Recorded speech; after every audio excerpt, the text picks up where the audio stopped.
Capture होने से पहले उन्होंने रेडियो सेट में एक एसओएस दिया। एसओएस यानी कि हम मुसीबत में हैं, हमें बचाओ।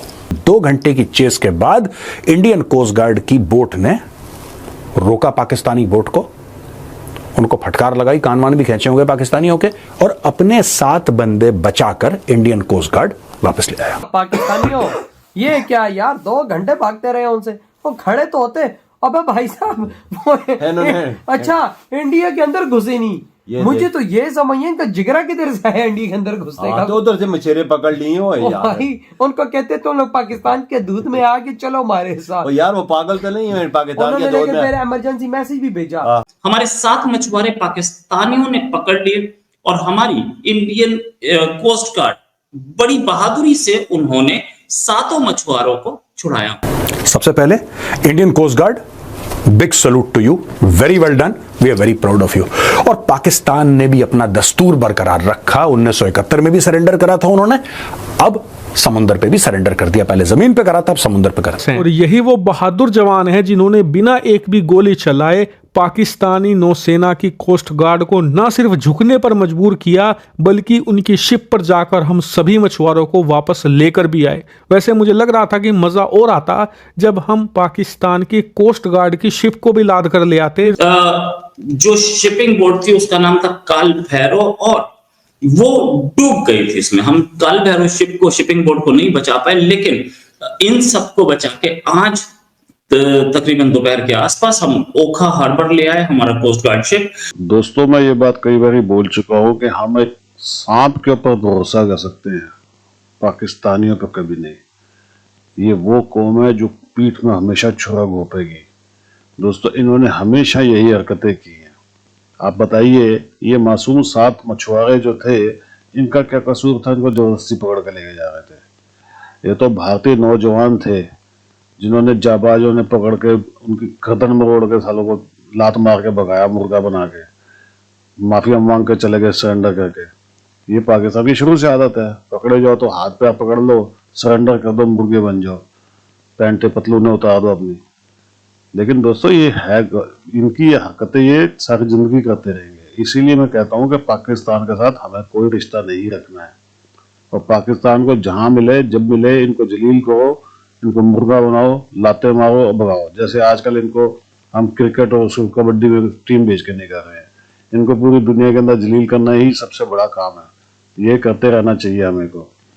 आप भी कमेंट्स कीजिएगा दोस्तों, आप क्या कहते हैं इस बारे में। भारतीय सेना को सैल्यूट जरूर कीजिएगा और कमेंट्स कीजिएगा, वीडियो को लाइक और चैनल सब्सक्राइब कीजिएगा। Thank you. दोनों कंट्रीज के बीच में एक एरिया होता है जिसको नो फिशिंग जोन बोलते हैं। पानी की बात कर रहा हूं मैं, जो maritime boundary zone, no fishing zone. वहां पे एक भारतीय शिप जिसका नाम था काल भैरव, वो वहां पे फिशिंग कर रही थी, यानी कि नो फिशिंग जोन के पास थी, नो फिशिंग जोन के अंदर नहीं गई। और वो डेफिनेटली पाकिस्तान के मैरीटाइम बॉर्डर्स के अंदर नहीं थी। मैरीटाइम बॉर्डर जो पाकिस्तान का था वो पार नहीं करा था, अपनी साइड थी। 7 हमारे फिशरमैन थे उसके अंदर। तो हुआ ये कि जब हमारे 7 फिशरमैन वहां पे थे तो अचानक पाकिस्तान का शिप वहां पे आया और पाकिस्तान का शिप उनको पकड़ के ले जाने लगा।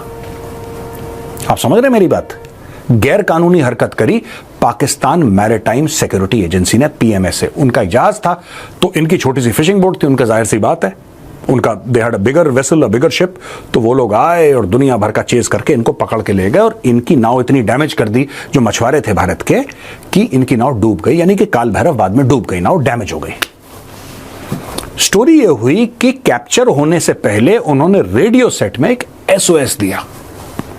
एसओएस यानी कि सेव आवर सोल्स, एसओएस यानी कि हम मुसीबत में हैं, हमें बचाओ। उन्होंने एक मैसेज दिया अपने रेडियो सेट में, पाकिस्तानी आए और पकड़ के ले गए। तब तक वो मैसेज इंडियन कोस्ट गार्ड के हेडक्वार्टर पहुंच चुका था। इमीडिएटली कोस्ट गार्ड ने कार्रवाई शुरू करी दोस्तों।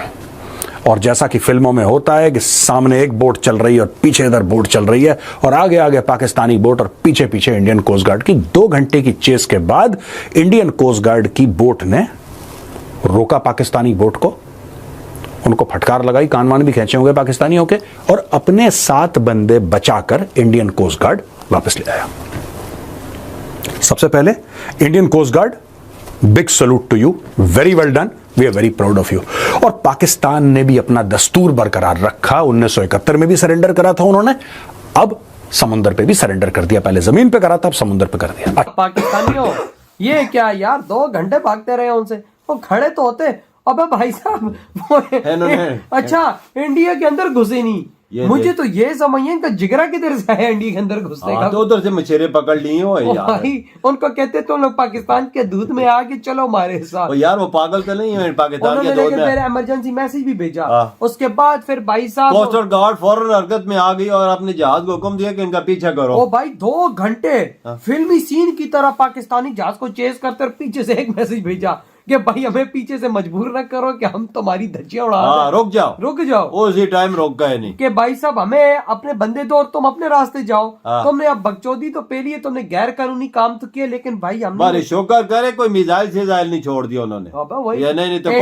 नहीं, मैं सीधी बात करूंगा, इंडियन सेना छोड़ भी देती, उनको मिसाइल छोड़ते हुए उनके पैसे नहीं लगते, उन्होंने इसलिए नहीं छोड़ा, उनके साथ भारतीय थे। उन्होंने तब कोई मिसाइल नहीं मारा, नहीं तो उनके अंदर कोई, भारत के अंदर कोई घूम रहा हो उनका दुश्मन, तो भाई भारत छोड़ेगा। बिल्कुल ये बात भारत तो भाई सब छोड़ेगा ही नहीं। बिल्कुल। लेकिन भाई ये देखो कि भाई सरेंडर कैसे कराया। देखना पहले ये देखो, अगर एक किस्म का सरेंडर ही है कि भाई साहब हमने धरा उनको, भाई साहब इंडिया के अंदर से जाके, और पहले तो 2 घंटे भागते रहे हम लोग उनसे। यार इंडिया ने कितनी दफा हमारी जान भी पाकिस्तानियों की बचाई है, सुधरते नहीं है ना। सुधरते नहीं है, कितनी दफा जान बचाई है, फिर भी हम सुधरते नहीं है। फिर भी उनके बेचारों को, मच्छरों को पकड़ा है हमने। यार उन मच्छरों का क्या कसूर है यार। लेकिन भाई थोड़ा सा आगे पीछे हो जाए तो मच्छियां पकड़ लें तो क्या होता है। वही ना, लेकिन भाई वही बात इंसानियत। आखिर तुमने फिर वो बंदे भी वापस कर दिए और भागते भी रहे समुद्र में, कुत्तों की तरह भी कर दिया, सिलेंडर भी कर दिया, क्या फायदा हुआ। लेकिन भाई वही ना यार, मतलब यार फिर मैं इंडियन नेवी को सलाम पेश करूंगा क्योंकि उन्होंने जैसी अपने बंदे छुड़ाए। भाई जहरी बात है, बेशक हमारी नेवी से छुड़ाए हो, लेकिन उन्होंने छुड़ाए बंदे, और उन्होंने जिस तरह हमें धरा भाई साहब, ये मानना पड़ेगा। ये बादल की मिसालें होती है ना।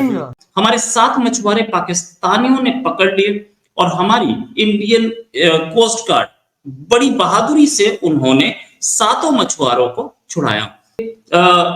जो शिपिंग बोट थी उसका नाम था काल भैरव और वो डूब गई थी। इसमें हम काल भैरव शिपिंग बोट को नहीं बचा पाए, लेकिन इन सबको बचा के आज तकरीबन दोपहर के आसपास हम ओखा हार्बर ले आए, हमारा कोस्ट गार्ड शिप, और इनसे इन्वेस्टिगेशन चल रही है। कोस्ट गार्ड की, स्टेट पुलिस की, इंटेलिजेंस एजेंसीज की, फिशरीज अथॉरिटीज की, सबको इंटरोगेशन के बाद बताया जाएगा कि हुआ क्या था।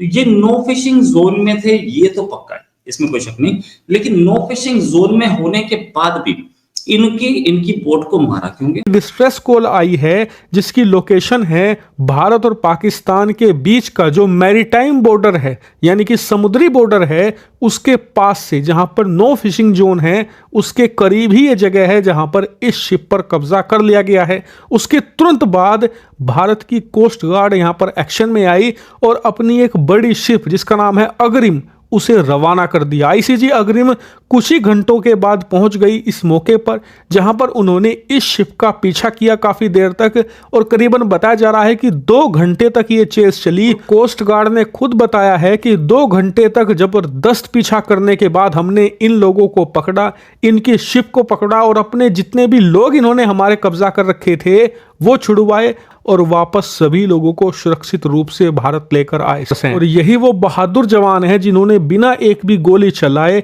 पाकिस्तानी नौसेना की कोस्ट गार्ड को न सिर्फ झुकने पर मजबूर किया, बल्कि उनकी शिप पर जाकर हम सभी मछुआरों को वापस लेकर भी आए। वैसे मुझे लग रहा था कि मजा और आता जब हम पाकिस्तान की कोस्ट गार्ड की शिप को भी लाद कर ले आते, तो मजा ही आ जाना था।